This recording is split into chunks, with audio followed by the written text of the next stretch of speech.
Hello दोस्तों, welcome to Invicta channel. So guys, आज की वीडियो में मैं आपसे बात करने वाली हूँ जो 17वीं बीपीएससी का आपका फॉर्म निकला है, ठीक है, उसको आपको कैसे फिल करना है। क्योंकि काफी सारे बच्चों को फॉर्म फिल करने में ना काफी ज्यादा प्रॉब्लम्स आ रही हैं, ठीक है। तो इसी वीडियो से आप एंड तक बने रहना ताकि मैं आपको हर एक वो इंपॉर्टेंट चीज बताऊं जो आपकी फॉर्म फिलिंग के लिए बहुत ज्यादा इंपॉर्टेंट है, और कौन सी ऐसी चीज है जो आपको बहुत ज्यादा ध्यान देना है जब आप फॉर्म फिलिंग कर रहे हैं। तो मैं स्टेप बाय स्टेप आपको पूरा प्रोसेस बताने वाली हूँ, तो प्लीज वीडियो के एंड तक आप बने रहना, ठीक है। तो आज की वीडियो का हमारा मोटिव यही रहेगा कि मैं आपको बताऊंगी कि आपको किस तरीके से अपने फॉर्म को अच्छी तरीके से फिल करना है, ठीक है। जितनी भी आपका नाम होता है, आपकी क्वालिफिकेशन फिल की जाती है, आप जो सर्टिफिकेट्स वहां पे यूज करते हैं, ठीक है, तो सबका आपको पता है इंपॉर्टेंट चीज होती है। क्योंकि आजकल क्या हो रहा है ना, वैकेंसीज एक तो आपको पता है कितनी लेट आती है ना, उसके बाद भी ये होता है कि आप फॉर्म फिल कर देते हो और जब आपकी एग्जाम डेट आने वाली होती है, आपका एडमिट कार्ड आने वाला होता है,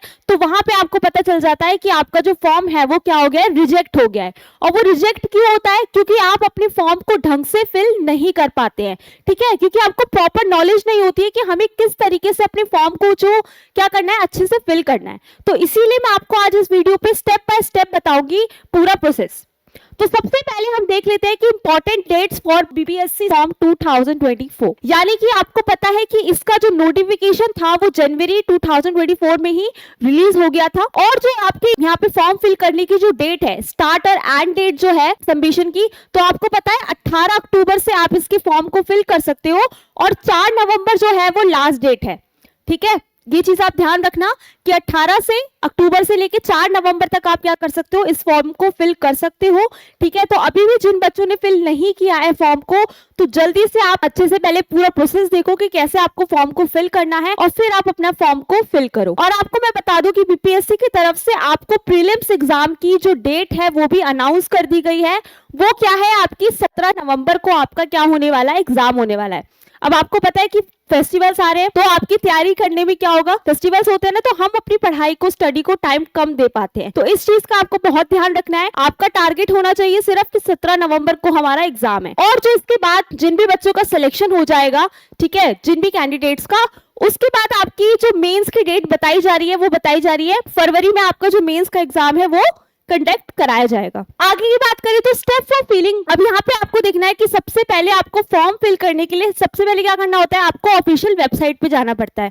तो बीपीएससी की जो ऑफिशियल वेबसाइट है वो है bpsc.bis.nic.in। ये आपकी क्या है, ऑफिशियल वेबसाइट है। अब यहाँ पे दूसरा पॉइंट है registration for a one time login. अब यहाँ पे आपकी दो चीजें आती है, जैसे कि आपको पता है ये 17वीं बीपीएससी का फॉर्म निकला है, उससे पहले 69th बीपीएससी का फॉर्म निकला था। तो हो सकता है कुछ कैंडिडेट्स ने क्या किया हो, 69th बीपीएससी का फॉर्म फिल किया हो, तो उनको उनका यूजर नेम और पासवर्ड मिला होता है। लेकिन जो नए कैंडिडेट होते हैं, जो न्यू एक बार स्टार्टिंग से फॉर्म भरते हैं, पहली बार अप्लाई कर रहे होते हैं इस पोस्ट के लिए, तो उनको क्या करना पड़ता है, लॉग इन करना पड़ता है। क्योंकि जब आप वेबसाइट पे जाओगे ना, इस ऑफिशियल वेबसाइट पे आप जाओगे, तो वहां पे आपको साफ साफ दिखेगा कि आपके सामने एक पोर्टल ओपन होके आएगा जिसमें आपसे यूजर नेम और दूसरा होता है पासवर्ड। ये दो चीज आपसे पूछी गई होगी, है ना। ये दो चीज आप फिल कर सकते हो। ये दोनों चीजें आपको तब मिलती है जब आप उसमें अपने आप को रजिस्टर करवाते हो।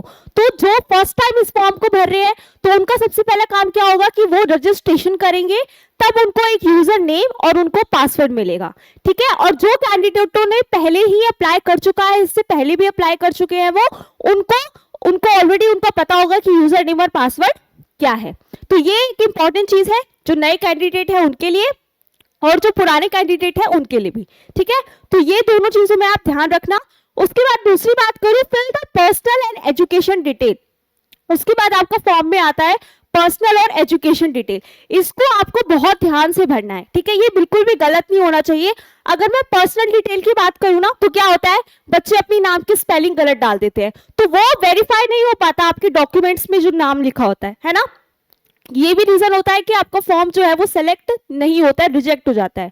तो आपको पर्सनल डिटेल पे ज्यादा ध्यान देना है। क्लियर? तो fill the personal and education details, यानी कि यहाँ पे आपको पर्सनल डिटेल और जो आपकी एजुकेशन है उन दोनों को बहुत ध्यान से फिल करना है। क्योंकि क्या होता है, कभी कभी आप पर्सनल डिटेल में जैसे आप अपना नाम लिखते हो, है ना, तो उसकी स्पेलिंग क्या कर देते हो, आप गलत कर देते हो, है ना, वो आपके जो डॉक्यूमेंट्स है उससे मैच नहीं होती है। तो ये भी एक रीजन होता है कि आपको जो फॉर्म है ना वो बहुत जल्दी कैंसिल हो जाता है, क्योंकि आपकी जो डिटेल्स है वो मैच नहीं कर रही है। तो आप जो भी पर्सनल डिटेल, आप अपना आधार कार्ड, पैन कार्ड, आपसे फॉर्म में सब पूछा जाएगा, तो उनको आप बहुत ही प्रॉपर्ली रीचेक करके दोबारा आप क्या करोगे, डालोगे। उसके बाद एजुकेशन डिटेल, अब आपको पता है कि बीपीएससी का जो फॉर्म है वो सिर्फ ग्रेजुएशन जिसकी पूरी हो चुकी है वही बच्चे क्या कर सकते हैं, इस फॉर्म को फिल कर सकते हैं। तो जिनकी जो ग्रेजुएशन है वो पूरी हो चुकी है वही क्या कर सकते हैं, इस फॉर्म को फिल कर सकते हैं। तो आपको यहाँ पे एजुकेशन में 10th, उसके बाद 12th और आपकी ग्रेजुएशन, ठीक है, इन तीनों के बारे में आपको जो भी डिटेल्स पूछी गई है, पासिंग ऑफ ईयर पूछा गया है, परसेंटेज पूछी गई है, तो वो सब आपको बिल्कुल राइट भरना है। ठीक है, आप ये मत सोचना कि मैं ज्यादा लिख दूंगा तो हो सकता है मेरे आगे मुझे बहुत वो मिलेगा, छूट मिल जाएगी, तो ऐसा कुछ भी नहीं है। आपको आपकी जो भी एजुकेशन डिटेल है वो बिल्कुल राइट फिल करनी है। ठीक है, तो ये तीनों तो आपके लिए कंपलसरी है। उसके बाद अगर आपने पोस्ट ग्रेजुएशन कर रखी है तो भी आप उसको फिल कर सकते हो, बट ये मैंडेटरी नहीं है। लेकिन आपको 10th, 12th और ग्रेजुएशन, ये तीनों की जो भी आपसे इंफॉर्मेशन फॉर्म में पूछी गई है उसको आपको प्रॉपर फिल करना है। उसके बाद आता है अपलोड फोटो एंड सिग्नेचर। इसमें आपको जो भी साइज बता रखा होगा, आपको जेपीजी फॉर्मेट में सबमिट करना है अपनी फोटो और साइन को, तो वो आपको उसी फॉर्मेट में सबमिट करना है। क्लियर?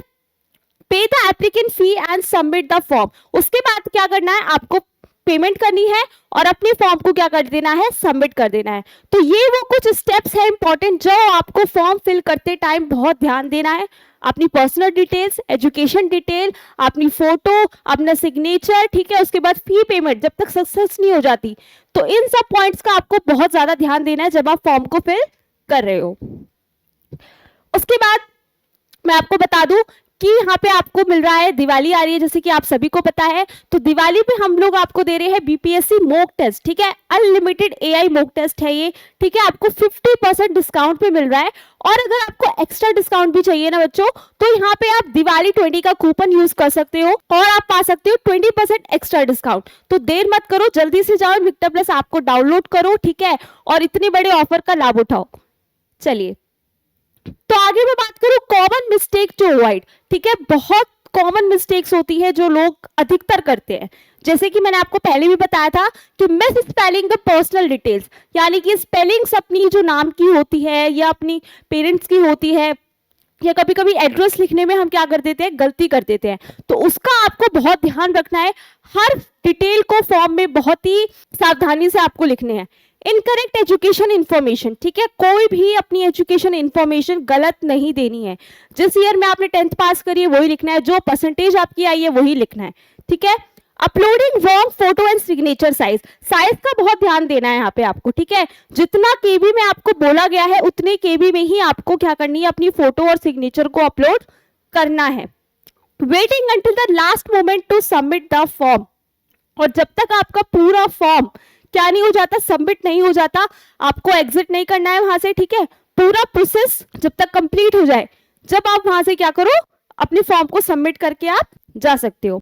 फिर फाइनल स्टेप, फाइनल स्टेप आपका क्या होना चाहिए, double click all the details before submitting, यानी कि आप जो भी डिटेल्स या जो भी इंफॉर्मेशन आप फिल कर रहे हो अपनी उस फॉर्म में, उसको डबल चेक करो, दो बार चेक करो कि क्या मैंने सही लिखा है या नहीं लिखा। ठीक है, save a copy of your form and fee receipt.